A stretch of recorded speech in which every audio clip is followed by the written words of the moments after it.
हे अवनि गगन विदित दिशारु गगन के तारे सकल। हे अरुण वरुण गरुड़ जलद गडादि गजगन ध्रुव अटल। अलसप्त विनसति नखत स्वनि आदि मिलि सब शुभ करे। हे नाथ अपने भक्त जन की आप ही रक्षा करे।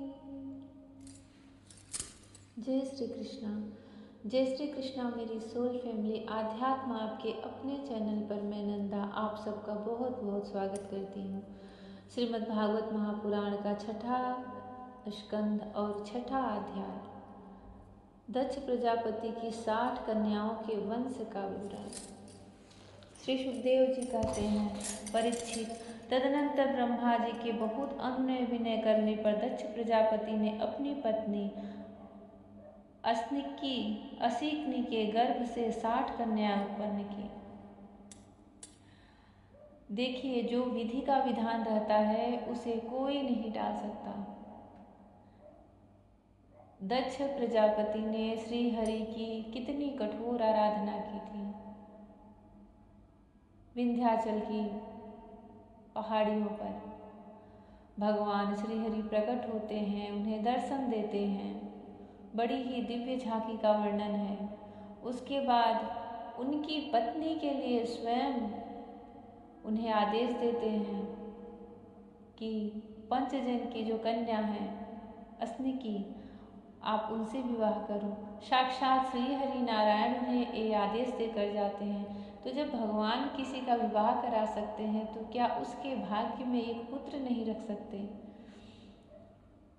सब कितना तरसते हैं एक संतान के लिए, पर जो कुछ भी उस जीव का प्रारब्ध रहता है वह उसे देख नहीं पाता कि उसने पूर्व जन्मों में कैसे कर्म किए हैं। जिसे साक्षात श्री हरि का दर्शन हो चुका है और जिसने अपनी तपस्या से प्रभु को, स्तुति से प्रभु को प्रसन्न कर लिया है, उसने पहले 10,000 फिर 1,000 पुत्रों को जन्म दिया। और जब उन्हें संतान उत्पन्न करने के लिए, प्रजा वृद्धि के लिए आदेश देते हैं तो तपस्या के लिए जाते हैं। जिन्हें नारायण सरोवर पर नारद जी उन्हें भक्ति का ज्ञान देते हैं, आत्मज्ञान देते हैं, क्योंकि उनके पुत्रों के दक्ष प्रजापति के जो पुत्र जन्म लिए थे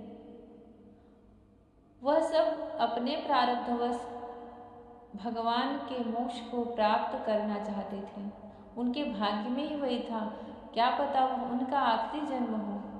तो नारद जी के ज्ञानोपदेश से उन्होंने वह मार्ग चुना भक्ति का, आत्मज्ञान का, जिससे श्रीहरि की प्राप्ति होती है। अब यहाँ पर भगवान प्रसन्न होकर के उनके द्वारा कहीं पूर्व काल में किए हुए ये जो जीव थे उन्हें उत्पन्न करा करके फिर उनकी मुक्ति कराते हैं। भगवान की इस सृष्टि रचना का जो रहस्य है, इस विश्व के विस्तार की जो लीला है, उसे कोई नहीं समझ सकता। अपनी बुद्धि के द्वारा उसे कभी कोई नहीं समझ सकता, उसका कभी कोई पार नहीं पा सकता। जिन्होंने एक बार 10,000 फिर एक बार 1,000 पुत्र उत्पन्न किए, उनके भाग्य में एक भी पुत्र नहीं था। अब उन्होंने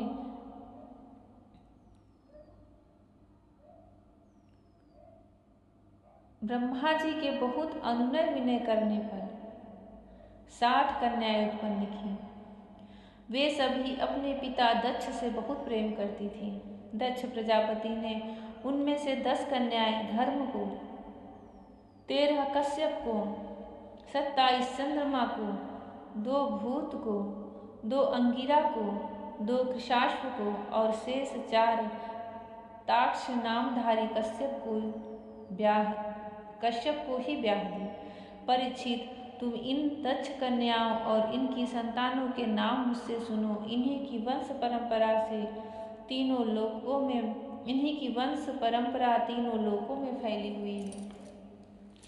ये जो दक्ष प्रजापति हैं, इन्हीं की जो 60 कन्याएं थीं, उन 60 कन्याओं से ही यह देवता, असुर, नाग, पक्षी, जितने भी सृष्टि में सब भरे हुए हैं, सब इनकी दक्ष प्रजापति की इन 60 पुत्रियों से ही हैं। उनका बड़ा ही सुंदर विस्तार से वर्णन है इस छठे स्कंद में। धर्म की 10 पत्नियां थीं, भानु, लंबा, ककुभु, जाम्य, विश्वा, शाध्या, मरुत्वती, वसु, मुहूर्ता और संकल्पा। ये वही मुहूर्त है जो सब देखते हैं कि यह शुभ मुहूर्त है, कैसा मुहूर्त है, और जो संकल्प लिया जाता है वह भी। ये जितने भी हम अपने जीवन में जीते हैं धर्म कार्य करते हुए, क्योंकि ये सब धर्म की पत्नियां हैं, तो उनका कहीं न कहीं उसमें सहयोग रहता है। इनके पुत्रों के नाम सुनो। धर्म के वंश परंपरा का वर्णन कर रहे हैं शुकदेव मुनि। राजन, भानु का पुत्र देव ऋषभ और उसका इंद्रसेन था।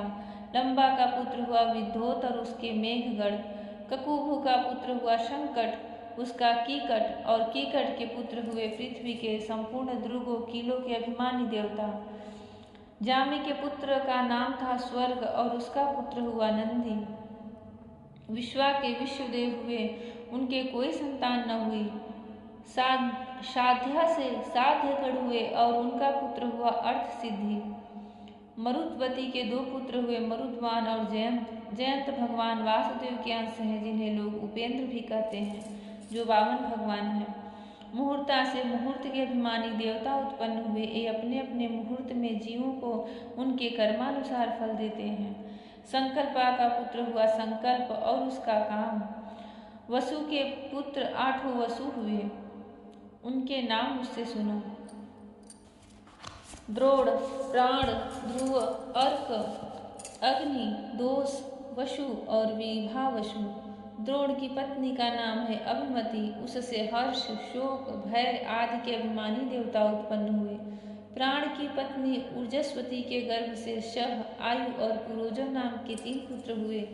ध्रुव की पत्नी धरणी ने अनेक नगरों के अभिमानी देवता उत्पन्न किए। अर्क की पत्नी वासना के गर्भ से तर्ष, तृष्णा आदि पुत्र उत्पन्न हुए। अग्नि नामक वसु की पत्नी धारा के गर्भ से द्रविड़क आदि बहुत से पुत्र उत्पन्न हुए। कृतिका पुत्र स्कंद भी अग्नि से ही उत्पन्न हुए हैं, उनसे विशाख आदि का जन्म हुआ। दोष की पत्नी सर्वरी के गर्भ से शिशुमार का जन्म हुआ, वह भगवान का कला अवतार है। वसु की पत्नी अंगिरसी से शिल्प कला के अधिपति विश्वकर्मा जी हुए। विश्वकर्मा की उनकी भार्या कृति के गर्भ से चाक्षुष, मनु और उनके पुत्र विश्वदेव एवं साध्यगढ़ हुए। विभावसु की पत्नी उषा से 3 पुत्र हुए, व्युष्ट, रोचिस और आतप।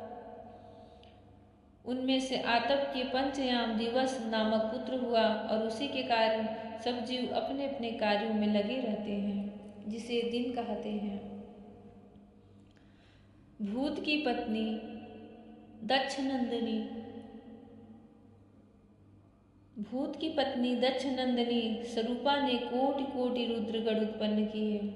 इनमें रयवत, अज, भव, भीम, वाम, उग्र, वृषाकपि, अजयपाद, अहिर्वुघ्न, बहिरूप और महान, ये 11 मुख्य हैं। भूत की दूसरी पत्नी भूता से भयंकर